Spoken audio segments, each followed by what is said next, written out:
కాశ్యపాన్వయసంజాతం శరణ్యార్యపదాశ్రితం వైరాగ్యజలధిం వందే రంగరామానుజం మునిం. అందరికీ దాసోహం. మన ఆచార్యులు శ్రీ శ్రీ శ్రీ త్రిదండి శ్రీ రంగరామానుజీయ స్వామి వారు రచించిన గ్రంథాలని మనం చదువుకుంటున్నాం. అందులో భాగంగా శ్రీకృష్ణార్జున సంవాదం భగవద్గీత యొక్క సారాన్ని మనం తెలుసుకుంటున్నాం. గురు శిష్య సంవాదంగా ప్రశ్నోత్తరాల రూపంగా నడుస్తోంది ఈ సంవాదం. 3వ అధ్యాయంలోని 36 శ్లోకాల భావాన్ని మనం తెలుసుకున్నాం. 1705 ప్రశ్నల వరకు మనం తెలుసుకున్నాం. చేతనుడు జ్ఞానయోగం చేస్తున్నప్పుడు మన ఇంద్రియాలని విషయానుభవం వైపు మరల్చాలనే తలంపుతో ఉండడు. అయినా బలవంతంగా ఈ చేతనుడిని విషయాల వైపు త్రోసివేసేది ఏంటి అని అర్జునుడు అడుగుతున్నాడు. ఈ 37వ శ్లోకంలో 1706వ ప్రశ్న మనం చదువుకుందాం. అవును, నిజమే. రోగ నిర్ధారణ అయితే కదా చికిత్స జరిగేది. కృష్ణుడి సమాధానం ఏంటి ఈ ప్రశ్నకి? 37వ శ్లోకంలో చూడు. కామ ఏష క్రోధ ఏష రజోగుణ సముద్భవ మహాసనో మహాపాప్మా విద్యేనమిహ వైరిణం. అన్వయం ఎలా అంటే, ఏష రజోగుణ సముద్భవ కామ మహాసన ఏష క్రోధ మహాపాప్మా ఏనం ఇహ వైరిణం విద్ధి. తాత్పర్యం ఏమిటంటే, రజోగుణం వలన పుట్టినది, తృప్తిని పొందనిది అయిన కామమే కారణం. అదే క్రోధంగా మారి పాపాలు చేయిస్తుంది. అందుచేత ఈ కామమే జ్ఞానయోగానికి శత్రువు. కామం అంటే కోరిక అని అర్థం. స్త్రీ పురుషుల మధ్య కొన్ని సమయాల్లో కలిగే తీవ్ర ఆకర్షణని కూడా కామమనే పిలుస్తారు. కానీ కోరిక అనే అర్థమే సాధారణమైనది. ఏ కోరికనైనా కామమనే చెప్పవచ్చా? చెప్పవచ్చు. నీకు జ్ఞానం సంపాదించాలనే కోరిక ఉన్నా, ధనం సంపాదించాలనే కోరిక ఉన్నా, కీర్తిని సంపాదించాలనే కోరిక ఉన్నా, ఇలా ఏ కోరికనైనా కామము అని పిలవచ్చు. ఈ కోరికే జ్ఞానయోగానికి ఆటంకమంటున్నారు. కానీ కోరిక అనేది లేకుండా ఉండదే. అయినప్పుడు జ్ఞానయోగం చేసేవారే ఉండరు కదా. కోరికకి 2 దశలు ఉంటాయని 2వ అధ్యాయంలో చెప్పుకున్నాం, గుర్తు తెచ్చుకో. కోరికలు మనస్సులో తలెత్తుతూనే ఉంటాయి, కానీ అన్నీ తీరాలని ప్రయత్నం చెయ్యం, తీరవు కూడాను. అయితే ఏ కోరికని ఇక తీర్చుకోకుండా ఉండలేని స్థితి వస్తుందో ఆ స్థితిలో ఆ కోరికని కామము అంటాము. అలాంటి కామమే జ్ఞానయోగికి ఆటంకంగా పరిణమిస్తుందన్నమాట. తీవ్రమైన కోరిక అనుకోవచ్చా? కోరికలంటే ఉండవచ్చు, కానీ జ్ఞానయోగికి అది తీవ్రం అవ్వకూడదన్నమాట. అంతేనా? తీవ్రమైన కోరికే జ్ఞానయోగాన్ని చెడగొడుతుంది అనుకుంటే సరిపోతుందా? సరిపోతుంది. కోరిక తీవ్రం అవగానే తీర్చుకోవాలనే ప్రయత్నం వలన ఇంద్రియాలు, మనస్సు కూడా చలించిపోతాయి. అంతేకాదు, ఆ కోరిక తీరడానికి ఆటంకంగా ఉన్న వారి మీద కూడా కోపం వస్తుంది. దానితో ఇక తానేం చేస్తున్నాడో తెలియని పరిస్థితి వచ్చి జ్ఞానయోగం చెడిపోతుంది. అయితే కామం వలన, క్రోధం వలన కూడా జ్ఞానయోగం చెడుతుందన్నమాట. కామం, క్రోధం 2 విషయాలు కావు, ఒకే విషయం యొక్క 2 దశలు. అంటే కామమే క్రోధంగా మారుతుంది. అందుచేత కామమే జ్ఞానయోగానికి శత్రువు అని చెప్పబడుతుంది. కామ ఏషః క్రోధ ఏషః అని ఏషః అంటూ 2 మార్లు చెప్పేసరికి కామం, క్రోధం అనే 2 విడివిడిగా ఆటంకాలవుతాయని అనుకున్నాను నేను. కాదు, 2 మార్లు చెప్పిన ఏషః శబ్దానికి కూడా కామమే అర్థం. నువ్వు అనుకున్నట్లయితే కామ ఏషః క్రోధశ్చ అని శ్లోకంలో చెప్పి ఉండేవారు. అంతేకాకుండా తర్వాత రాబోయే శ్లోకాల్లో కూడా తేన, ఏతేన, కామరూపేణ అంటూ ఏకవచనమే వాడారు. అందుచేత కామమే నిజమైన శత్రువు అన్నమాట. మహాసన, మహాపాప్మ అనే 2 విశేషణాలు కూడా కామానికేనా? కామానికున్న 2 దశలకి 2 విశేషణాలు వేశారు. అంటే మహాసన అనేది కామానికి, మహాపాప్మ అనేది క్రోధానికి చెప్పారు.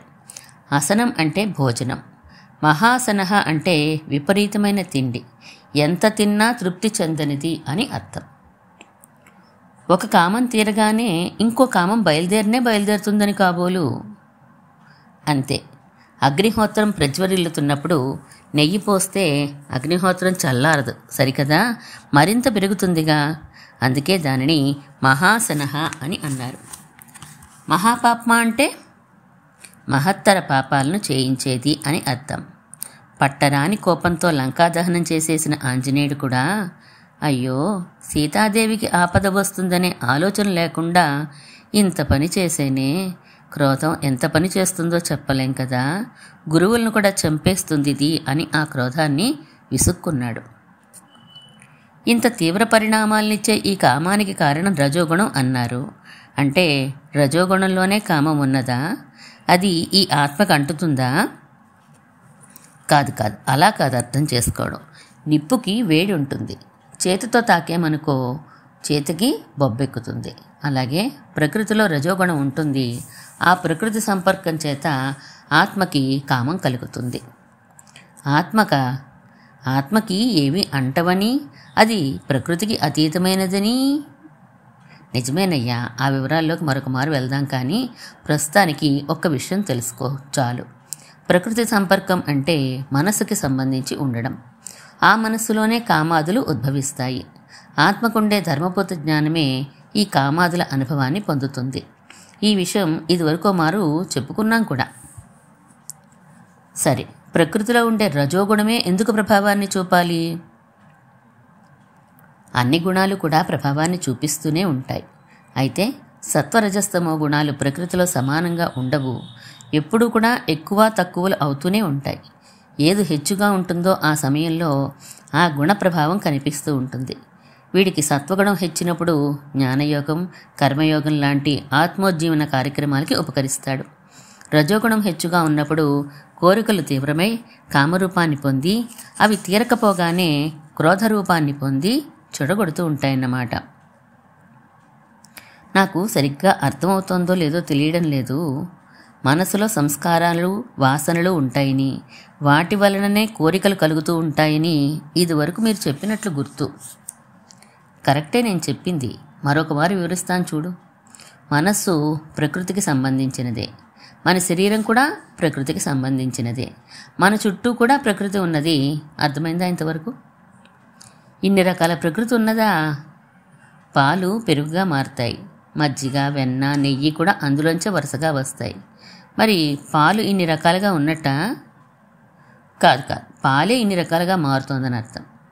అలాగే ప్రకృతి నుంచి మహత్తు, దాని నుంచి అహంకారము వస్తాయి. ఆ అహంకారం నుంచి పంచభూతాలు, మనస్సు మొదలైన 11 ఇంద్రియాలు కూడా వస్తాయి. ఆ పంచభూతాలతో ఈ శరీరం, మన చుట్టూ ఉన్న భవనాలు, భువనాలు మొదలైన సమస్తము ఏర్పడతాయి. ప్రకృతిలో సత్వరజస్తమో గుణాలు ఉంటాయని అంటే వీటన్నిటిలోనూ కూడా ఉన్నట్లేనా? ఆహా, చక్కగా. మహత్తు తప్ప మిగిలిన అన్ని ప్రకృతి వికారాల్లోనూ ఈ సత్వరజస్తమో గుణాలు హెచ్చుతగ్గులుగా ఉంటూనే ఉంటాయి. మహత్తులో సరిసమానంగా ఉంటాయి, కానీ వ్యక్తమవు, అంతే తేడా. సరే, బాగానే ఉన్నది. అయితే ప్రస్తుత సందర్భం, ఇదివరకు మనం చేసిన కర్మల వాసనలు మనసులో ఉంటాయి కదా, అవన్నీ విత్తనాలు లాంటివి. మన చుట్టూ ఉన్న ప్రకృతిలో రజోగుణం ఉంటుంది కదా, అది నీరు లాంటిది. నీరు తగలగానే విత్తనం ఎలా మొలకెత్తుతుందో అలాగే రజోగుణం స్పృశించగానే వాసన కామం అనే మొలకని ఇస్తుంది. దాని తర్వాత దశే క్రోధం. అర్థమైంది. వెనక జన్మల కర్మల వలన కలిగిన రాగద్వేషాలే మళ్ళీ ఈ కామక్రోధాలు అయిపోతాయన్నమాట. అంతే. అసలు ఇంకో విషయం నాకు స్పష్టం చేయండి. ఈ కామం, క్రోధం అనేవి ఆత్మవా, మనస్సువా, వాటి అనుభవం ఎవరిది? అబ్బో, చాలా మంచి ప్రశ్న వేశావు. చెప్తాను విను. నేను నీకు కనిపిస్తున్నానా? నా మాటలు నీకు వినిపిస్తున్నాయా? నీ కళ్ళకి, నీ చెవులకి కనిపించడం, వినిపించడం జరుగుతోందా, లేక నీకే జరుగుతోందా? నాకే కనిపిస్తోంది, కానీ కళ్ళ ద్వారా కనిపిస్తోంది. అదేవిధంగా కామ, క్రోధ అనుభవం మనస్సు ద్వారా కలుగుతూ ఉంటుంది. మనస్సు అచేతనం కనుక దానికి కామక్రోధాలు అనుభవం ఉండవు, ఆత్మకే ఉంటాయి. ఆత్మకుండే జ్ఞానం మనస్సు ద్వారా ప్రవహించినప్పుడు కామక్రోధ అనుభవం కలుగుతూ ఉంటుంది. జ్ఞానయోగమో కర్మయోగమో చేస్తున్నది ఎవరు? మనస్సా, నేనా? మనస్సు అచేతనం అని చెప్పాను కదూ. నీ చేతిలో పెన్ను కాగితం వగైరాలు ఎలా ప్రాకృతికాలో అలాగే మనస్సు కూడా ప్రాకృతమే. కాకపోతే పెన్ను కాగితం వంటివి పాంచభౌతికాలు కూడా అంతే. మనస్సు అచేతనం అని ఎలా తెలుస్తుంది? తెలుసుకోవడమే కదూ జ్ఞానయోగం, కర్మయోగం మొదలైన వాటి ప్రయోజనం. అయితే ఇక్కడ మనస్సు అచేతనం అని తెలియడం కన్నా నిజమైన చేతన వస్తువుని, ఆత్మని తెలుసుకుంటాం దాంతో. అదీకాక మిగిలినవన్నీ అచేతనాలని ఎలాగో తెలిసిపోతుంది. అలా మనం జ్ఞానయోగం చేస్తూ ఉంటే ఆటంకాలుగా ప్రవర్తించేవి కామక్రోధాలు, అంతేనా? అంతే. వీటిని తొలగించుకోవడం ఎలా? ముందు వాటి స్వభావాన్ని గ్రహించు. 38వ శ్లోకంలో చెప్పారు, విను.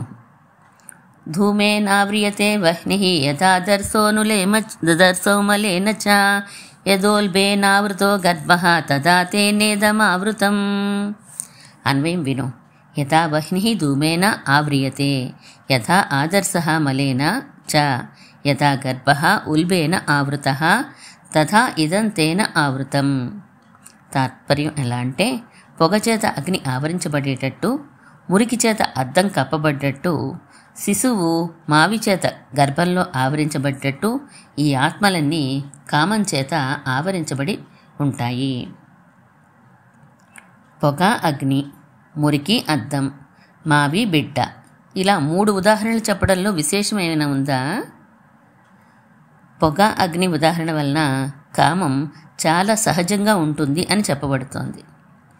మురికి అద్దం ఉదాహరణ వలన తొలగిస్తున్నా మళ్ళీ మళ్ళీ వస్తూనే ఉంటుందని చెప్పబడుతోంది. మావి శిశువు ఉదాహరణ వలన త్రోసిపుచ్చ సాధ్యం కానట్టుంటుందని చెప్పబడుతోంది. ఎందుకలా ఉంటుంది?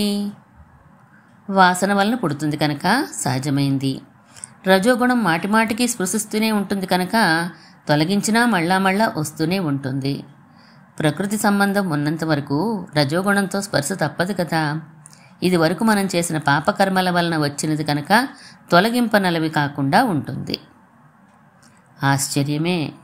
ప్రకృతికి సంబంధించని ఆత్మ ప్రకృతి సంబంధమైన కామానికి వశపడిపోవడం చాలా ఆశ్చర్యమే. 39వ శ్లోకం చూడు. కామం ఆత్మని ఆవరించే ప్రకారాన్ని చెప్తున్నారు. ఆవృతం జ్ఞానమేతేన జ్ఞానినో నిత్యవైరిణా కామరూపేణ కౌంతేయ దుష్పూరేణ అనలేన చ. అన్వయం విను. కౌంతేయ, నిత్యవైరిణ కామరూపేణ దుష్పూరేణ అనలేన ఏతేన జ్ఞానినః జ్ఞానం ఆవృతం. తాత్పర్యం, ఈ ఆత్మ స్వాభావికంగానే జ్ఞానాకారుడు. అలాంటి ఆయన జ్ఞానము కామము చేత ఆవరించబడి ఉంటుంది. అది దుష్పూరము అనలము కూడాను అనాదిగా ఉంది. దుష్పూరం అంటే కూడని విషయాలందు ఆశపడుతుంది కనుక దుష్పూరం అన్నారు. పూరింప సాధ్యం కానిది అని అర్థం. కూడని విషయాలంటే శాస్త్రవిరుద్ధమైనవి, తన స్థాయికి తగనివి, ఉచ్చనీచములను గమనించనివి, వావి వరుసలను లెక్క చేయనివి అయినా ఎన్నెన్నో కోరికలు ఆత్మని ఆక్రమించేస్తూ ఉంటాయి. అవన్నీ తీర్చసాధ్యం కానివి కనుక దుష్పూరములు అని అన్నారు. లేదా తీరడం చాలా కష్టమైన పని కనుక అని కూడా అనుకోవచ్చు. మరి అనలం అంటే అగ్ని అనర్థం. అలం అంటే చాలు అనర్థం. అందుచేత అనలం అంటే ఇక చాలు అననిది. అగ్ని చూడు, ఇక చాలు అని ఎప్పుడైనా అంటుందా? కామం కూడా అలాంటిదేను. అగ్ని కూడా దుష్పూరమైనదే కదూ. దీనిని కాల్చవచ్చు, దీనిని కాల్చకూడదని కానీ, ఇంతవరకే కాల్చవచ్చని కానీ చూడదు. సరే, ఈ కామం ఎప్పటి నుంచి ఇలా మనని ఆవరించి ఉన్నది? అనాది నుంచి. కర్మలు అనాది కనుక, వాటి సంస్కారాలు వాసనలు అనాది కనుక, ప్రకృతి దానిలోని రజోగుణము కూడా అనాదే కనుక ఈ కామం కూడా అనాదే. అందుకే నిత్యవైరి అన్నారు శ్లోకంలో. నిత్యం అంటే ఎప్పటికీ ఉండేదని కదా అర్థం. ఎప్పటికీ ఈ ఆత్మని కామం ఆవరించి ఉంటే ఎలా? ఎప్పటికీ తొలగదంటే మోక్షమే లేదు ఈ ఆత్మకని అర్థం. ఇక ఆధ్యాత్మిక శాస్త్రమే వ్యర్థం కదా. అందుచేత చిరకాలం నుండి ఉన్నది కనుక నిత్యవైరి అన్నారు. అంతే తప్ప ఇక తొలగదని కాదు. చూడు, దేవతలని అమరులు అంటారు. కొంతమంది జీవులను కూడా చిరంజీవులు అంటారు. అంటే దాని అర్థం ఎప్పటికీ ఉంటారని కాదు. ఎప్పటికీ ఉంటే ప్రళయం అన్నదే ఉండదు కదా, చాలా చాలా కాలం జీవించి ఉంటారు అని అర్థం. అలాగే ఇక్కడ నిత్యవైరి అన్న అదే అర్థాన్ని గ్రహించాలి. ఇలాంటి ఈ కామం డైరెక్ట్గా మనసులోనే ప్రవేశించేస్తుందా? 40వ శ్లోకం చూడు, వివరం బాగా తెలుస్తుంది. ఇంద్రియాణి మనోబుద్ధి అస్యాధిష్టానముచ్యతే ఏతైర్విమోహ ఏత్యేష జ్ఞానమావృత్య దేహినం. అన్వయం ఎలా అంటే, అస్య ఇంద్రియాణి మనః బుద్ధి అధిష్టానం ఉచ్యతే ఏష ఏతైః జ్ఞానం ఆవృత్య దేహినం విమోహయతి. ఇక తాత్పర్యం విను. ఈ కామానికి ఇంద్రియాలు, మనస్సు, బుద్ధి అధిష్టానంగా ఉంటాయి. వీటి చేత ఆత్మని కప్పి మోహింపచేస్తూ ఉంటుంది. ఇంద్రియాలకి, మనస్సుకి, బుద్ధికి తేడా చాలా ఉంటుందా? ఇంద్రియాలు మనస్సుకి వెలుపల ఉంటాయి. మనస్సు అనేది ఆలోచనల సమాహారం, బుద్ధి నిర్ణయం చేసేది. కామం మొట్టమొదటిగా ఇంద్రియాల్ని ఆవరిస్తుంది. దాంతో అవి ఆయా విషయముల యందు ప్రవర్తించాలని ఉత్సాహపడతాయి. వాటిని కట్టిపడేస్తే మనసులోకి వెళ్ళిపోతుంది. ఈ కామం ఆలోచనలో తిరుగుతూ ఉంటుంది. సమయం దొరికిందా చటుక్కుని ఇంద్రియాల్లోకి గొంతు వేస్తుంది మళ్ళా. అవును, నిజమే. మొక్కజొన్న పొత్తులు కసాబిసా తినాలని ఉంటుంది. సామాజిక మర్యాదలని, స్టేటస్లని అనుసరించి ఇంద్రియాలని కట్టడి చేసేస్తాం. కానీ మనసులో తినాలనే ఆలోచనలు మాత్రం వదలవు. మర్యాదలు, గొప్పతనం పాటించనవలసిన అవసరం లేని సమయం, ఆ స్థలం చిక్కగానే ఇంద్రియాల కట్టడిని విడిచిపెట్టేస్తాం. ఇక హాయిగా అనిపిస్తాయి అవి. అంతేకాదు, ఇంకో విషయం, వివేకవంతుడైన వాడు మనస్సులో కూడా ఆ ఆలోచనల్ని నడవకుండా ఆపగలిగాడనుకో, అంటే కామాన్ని మనసులోంచి కూడా తరిమేశాడనుకుందాం. అప్పుడు ఎక్కడికి పోతుందో తెలుసా? బుద్ధిలోకి. మనస్సు కాస్తంత లూజ్ అవగానే మళ్ళా ఆ ఆలోచనలోకి వచ్చేస్తుంది, ఇంద్రియాల మీదకి గెంతుతుంది. ఆ బుద్ధిని కూడా నిగ్రహించేస్తే నీకు సాధ్యం కాదు. ఎందుకంటే బుద్ధి కర్మానుసారిణి కదూ. ఇది వరకు చేసిన కర్మల్ని అనుసరించి బుద్ధి ప్రవర్తిస్తూ ఉంటుంది. చేసేసిన కర్మల్ని మరి వెనకకి లాగలేవు కదా. అబ్బా, అంత కష్టమైనదన్నమాట కామాన్ని అదుపు చేయడం. అందుకే దీన్ని జ్ఞానయోగానికి శత్రువు అన్నారు. మరి కర్మయోగానికి ఈ కామం ఆటంకం కలిగించదా? మళ్ళా మొదటికొచ్చావా? కర్మయోగంలో ఇంద్రియాలని విషయానుభవం నుంచి ప్రత్యేకించి మరల్చం. జ్ఞానయోగంలో మరల్చి తీరాలి. నీటికి ఎదురెదురం లాంటిది జ్ఞానయోగం. నీటి వాళ్ళలో ప్రయాణిస్తూ ప్రయోజనాన్ని సాధించేది కర్మయోగం. అందుచేతనే కర్మయోగంలోనే ఉండమంటున్నాడు పరమాత్మ. కామం అనే శత్రువు చాలా భయంకరమైనదని కదా ఇంతసేపు మీరు వివరించారు. కర్మయోగం మృదువైనది.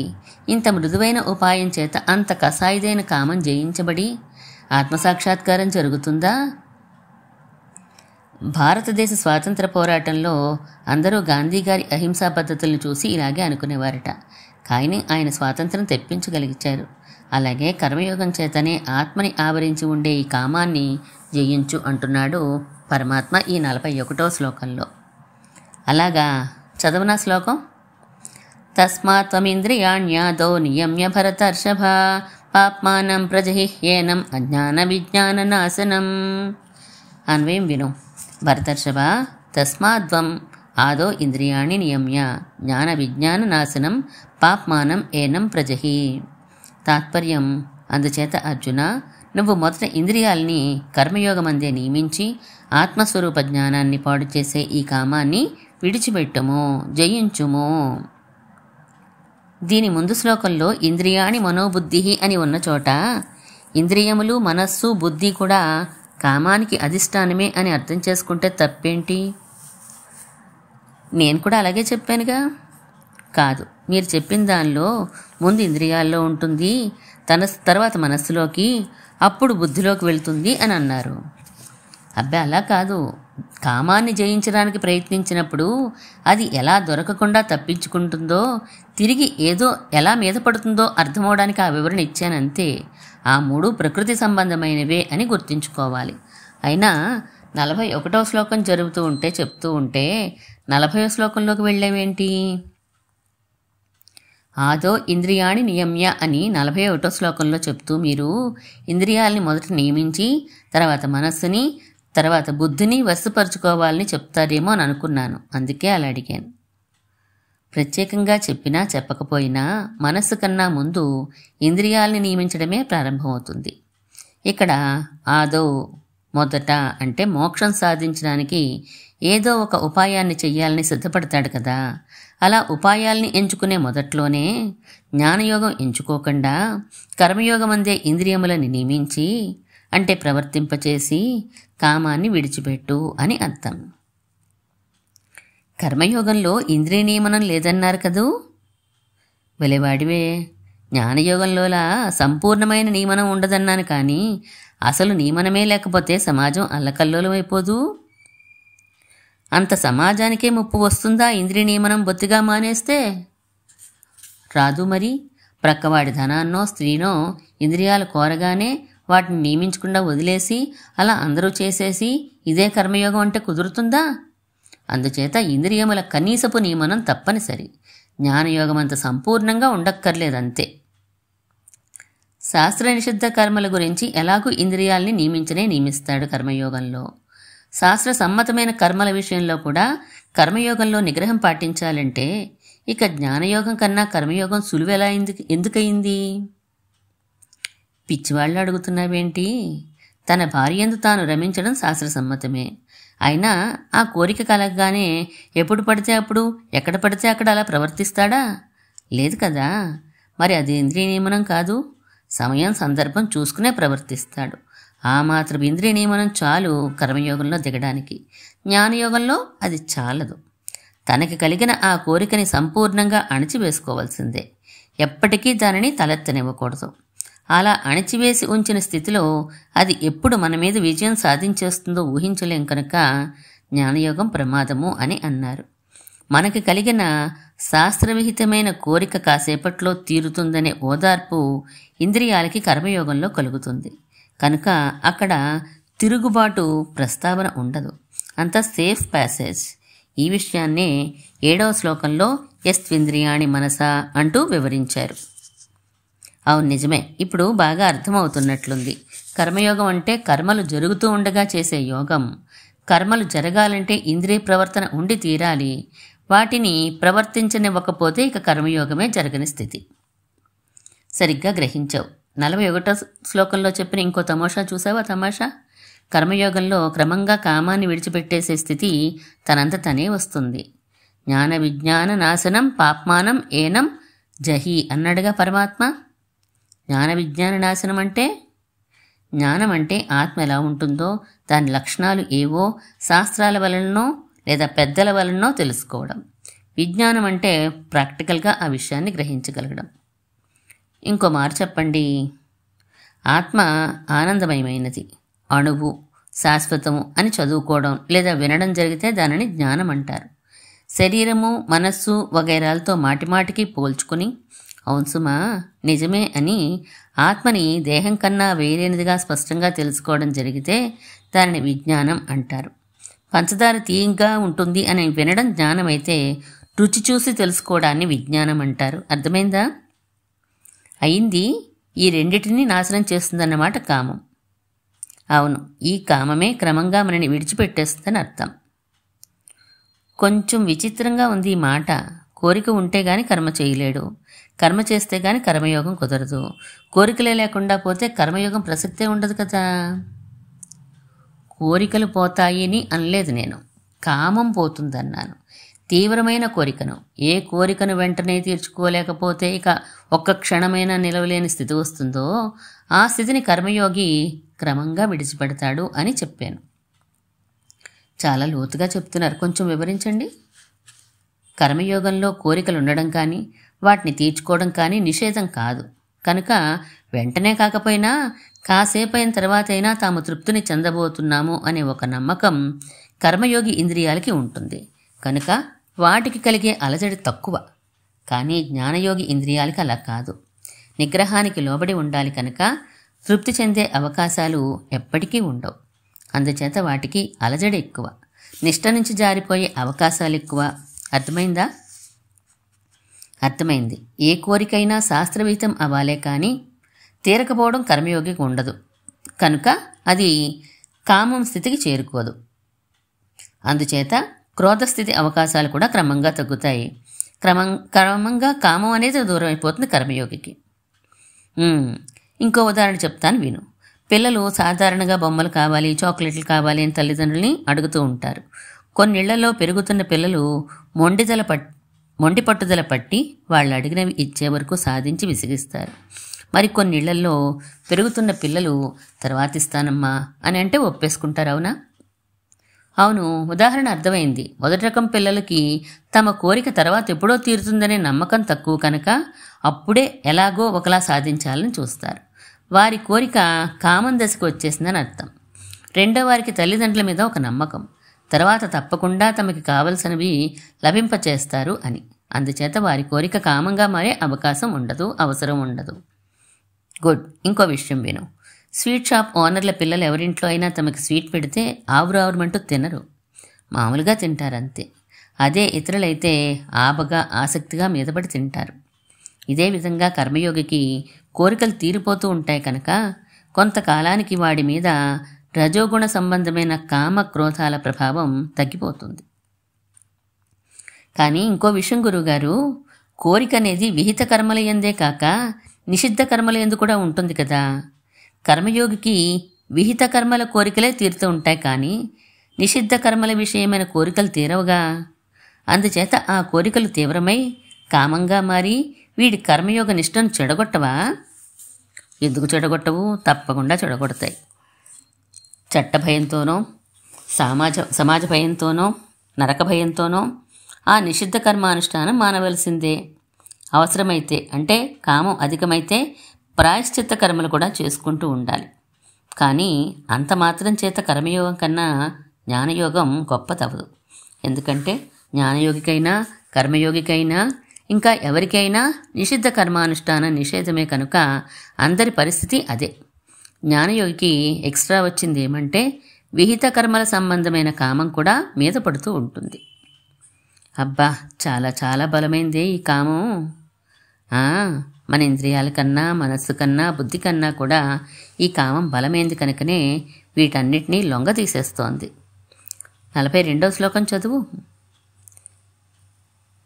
ఇంద్రియాణి పరాణ్యాహు ఇంద్రియేభ్యః పరం మనః మనసస్తు పరా బుద్ధి యో బుద్ధే పరతస్తు సహా. అన్వయం సులభమేగా. నేను చెప్తాను, సరిచేయండి గురువుగారు. ఇంద్రియాణి పరాణి ఆహు ఇంద్రియేభ్యః మనః పరం మనసః తు బుద్ధి పరా బుద్ధేః తు యః పరతః సహ. అంతే కదూ? అంతే. తాత్పర్యం విను. ఇంద్రియములు గొప్పవంటారు. ఇంద్రియముల కన్నా మనస్సు గొప్పది, దానికన్నా బుద్ధి గొప్పది, బుద్ధి కన్నా కామం గొప్పది. ఏ విషయంలో ఈ గొప్పతనం? అయినా సహా అంటే కామం అని చెప్తున్నారేంటి? సహా అంటే ఆత్మ లేదా జీవుడని అర్థం రాదా? అబ్బే, ఇక్కడ ఆత్మను గురించి చెప్పడం లేదు. ముందు శ్లోకంలో చెప్పిన జ్ఞాన విజ్ఞాన నాశకమైన కామం గురించే ఇక్కడ కొనసాగిస్తున్నారు. అందుచేత గొప్పతనం కూడా జ్ఞాన విజ్ఞానాలను నాశనం చేయడంలోనే అని తెలుసుకోవాలి. అంటే ఆత్మస్వరూపాన్ని తెలుసుకునే అవకాశాలను చెడగొట్టడంలో ఇంద్రియములు గొప్పవి, అంతకన్నా మనసు గొప్పది, అంతకన్నా బుద్ధి గొప్పది, అంతకన్నా కామం గొప్పది అని గ్రహించాలని అంటున్నారా ఈ శ్లోకంలో? అవును, అంతే. అందుకోసమే కామాన్ని జయించగోరిన వాడికి అది అందకుండా ఇంద్రియములు, మనస్సు, బుద్ధులలో గెంతుతూ అల్లరిపెడుతుంది. ఇంద్రియ మనోబుద్ధులన్నీ మన వశంలో ఉన్న రజోగుణ సంబంధమైన ఈ కామం మళ్ళా వాటిని తన వశంలోకి లాగేయగలదన్నమాట. మరెలా? 43వ శ్లోకం చూడు. ఏవం బుద్ధే పరం బుద్ధ్వా సంస్తభ్యాత్మానమాత్మనా యై శత్రుం మహాబాహో కామరూపం దురాసదం. అన్వయం విను. మహాబాహో ఏవం బుద్ధేః పరం బుద్ధ్వా ఆత్మనా ఆత్మానం సంస్తభ్య దురాసదం కామరూపం శత్రుంజహి. తాత్పర్యం ఎలా అంటే, అర్జున, ఇలా బుద్ధి కన్నా బలమైనది కామమే అని ఎరిగి అణగద్రొక్కడం చాలా కష్టమైన ఆ శత్రువును నశింపచేసే. ఆత్మశబ్దానికి మనస్సు, బుద్ధి అని కూడా అర్థాలున్నాయన్నమాట. ఇంకా తనంత తాను అనే అర్థంలోనూ, శరీరం అర్థంలోనూ కూడా వాడుతూ ఉంటారు. ఇంద్రియ మనో బుద్ధుల కన్నా బలమైనది కామం కనుక ముందు దాన్ని జయించు అన్నారు, కానీ జయించడం ఎలాగో ఆ ప్రక్రియ చెప్పలేదు. ఎందుకు చెప్పలేదు? రామాయణం అంతా విని రాముడికి సీత ఏమవుతుందని అడిగినట్లున్నది. ఇంద్రియ మనోబుద్ధులను జయించడం ప్రధానంగా ఉన్నది జ్ఞానయోగం, కామాన్ని విడిచిపెట్టడం ప్రధానంగా ఉన్నది కర్మయోగం. అందుచేత జ్ఞానయోగం కాదు నువ్వు దిగవలసింది, కర్మయోగమే అని స్పష్టంగా చెప్తున్నారుగా. ఆత్మన ఆత్మానం సంస్థభ్య అంటే ఇదే అర్థం. అవును, బుద్ధి చేత మనస్సుని కర్మయోగం అందుంచి అని అర్థం. ఇంకా స్పష్టంగా చెప్పాలంటే కర్మయోగమే చేస్తాను అని మనసులో నిర్ణయం చేసుకుని కామం అనే శత్రువును జయించు, విడిచిపెట్టు అర్జున. అటు త్రిప్పి ఇటు త్రిప్పి మొత్తం మీద కర్మయోగమే చేయండి అని చెప్తున్నారే. అవును, మోక్షకామికైనా కామక్రోధాలని జయించాలని అనుకునేవారికైనా కర్మయోగమే రికమెండ్ చేస్తున్నాడు భగవంతుడు ఈ అధ్యాయంలో. అందుకే కాబోలు దీనికి కర్మయోగం అనే పేరే ఉంచారు. కానీ ఇందులో చాలా చాలా విషయాలు చెప్పేశారండి. గుర్తుంచుకోవడం కొంచెం కష్టంగానే ఉంది. ఏం పర్వాలేదు, సింపుల్గా ఒక్కసారి చెప్పేస్తాను, వినే చాలు. యామునాచార్యుల వారి శ్లోకమే ఎత్తుకుందాం. అసత్యాలోకరక్షాయై గుణేశ్వరోప్య కర్తృతాం సర్వేశ్వరే వాణ్యస్యోక్త తృతీయే కర్మ కార్యత. తాత్పర్యం చెప్తే గానీ నాకేమని తెలుస్తుంది? ఇది ఫలమందు ఆసక్తి లేకుండా లోక సంగ్రహం కొరకు కర్తృత్వమును గుణములందు ఆరోపించి లేదా భగవంతుని యందుంచి కర్మయోగమును ఆచరింపవలెనని తృతీయాధ్యాయంలో చెప్పబడింది. ఇదివరకు చెప్పినవే చెప్పారు. సారం చెప్పమన్నావు కదా, కనుక అదే కదా చెప్పాలి. ఇంకేం చెప్పేది? నాకు సులువుగా గుర్తుండేలా చెప్పండి. సరే వినే అయితే 3వ అధ్యాయంలో ముగ్గురిని ఆదర్శంగా తీసుకోమన్నారు. అవునా? అదెలా? వారెవరు? అర్జునుడు, జనకుడు, కృష్ణుడు. ఈ పద్ధతి బాగుంది, చెప్పండి. మోక్షేచ్ఛ గలవానికి మొదటి కర్తవ్యం కర్మయోగమే అని ఉపదేశింపబడినవాడు అర్జునుడు కనుక అదొక ఆదర్శం. మోక్షేచ్ఛ ఎలా కలుగుతుంది? పూర్వజన్మ సుకృతం చేత కానీ, భగవన్ నిర్హేతుక కటాక్షం చేత కానీ, ఆచార్య అనుగ్రహం చేత కానీ కలుగుతుంది. అయినా ఇలా పక్క ప్రశ్నలు వేస్తూ ఉంటే నీకు సారం ఎలా గుర్తుంటుంది? సరే జనకుడి విషయం చెప్పండి. జన్మించిన సమయం మొదలుకొని ఆత్మప్రవణులైన వారికి కూడా కర్మయోగమే విధి. దీనికి ఆదర్శం జనకుడు. 3వది చెప్తా. భగవంతుడే మనుషుడిగా అవతరించిన కర్మయోగమే చేస్తాడు. ఉదాహరణ కృష్ణుడు. గుడ్. మరికొన్ని పాయింట్లు సులభంగా చెప్పేస్తాను, గుర్తుంచుకో.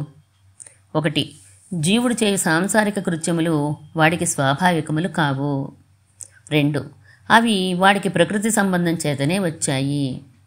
3. అందుచేత ప్రకృతే చేయిస్తోందని తెలియాలి. 4. భగవంతుడికి జీవుడు దాసుడు. 5. యజమాని దాసుడికి పరికరాలు నేర్పరిచి సేవలు స్వీకరించినట్లే భగవంతుడు జీవుడికి ఇంద్రియాదులిచ్చి సేవలను అందుకుంటున్నాడు. 6. అందుచేత ఫలము కర్తృత్వము కూడా తనవి కావని ఎరిగి సంగము విడిచి కర్మలను చేయవలెను. సరే, జ్ఞానయోగానికి శక్తి ఉన్నా లేకపోయినా కర్మయోగమే చెయ్యాలంతేగా. ఇంకా ఉంది. ప్రసిద్ధుడే అయినా అప్రసిద్ధుడే అయినా కర్మయోగమే చెయ్యాలి. అంత స్పష్టంగా కర్మయోగం తప్ప జ్ఞానయోగం చెయ్యరాదనేదే భగవంతుని అభిప్రాయం అయితే జ్ఞానయోగం అనే పదాన్ని ఎందుకు ప్రస్తావించాలి? ఎవరడిగారని? ధూమపానం అనే పదమే తెలియని పిల్లవానికి ధూమపానం చేయవద్దని చెప్పడం ఎందుకు?